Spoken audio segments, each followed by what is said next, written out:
Despite parliamentary approval and consent of industries, new labour codes are unlikely to be implemented soon. Now, ET now has learned from sources that new codes will be left for the new government to implement, as many states and labour unions still have apprehensions on few provisions of the bill. My colleague Prakash Priyadarshi is joining in with more details on this. Take it away, Prakash.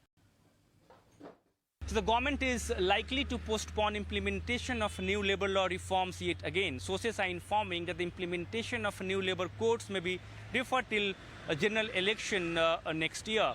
So it's been more than 2 years since Parliament has approved these codes, but the government has not been able to implement it. We are also given to understand that some states have not finalized rules on these codes and have apprehension on some of the provisions as well. Since government is trying to build consensus before moving ahead, therefore it wants all stakeholders to come on board. When it comes to labour unions, we are given to understand that labour unions have approached government to make necessary amendments in the provision that is with regard to employee threshold limit for winding up of industry or unit.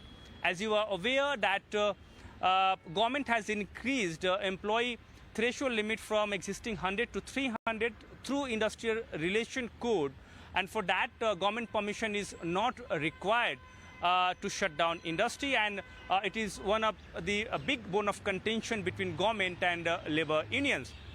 Moving ahead, when it comes to industry, we are given to understand that the industry has given its consent to implement codes on wages. It had some apprehension on codes on wages, but the industry is now okay with the current provision, which says that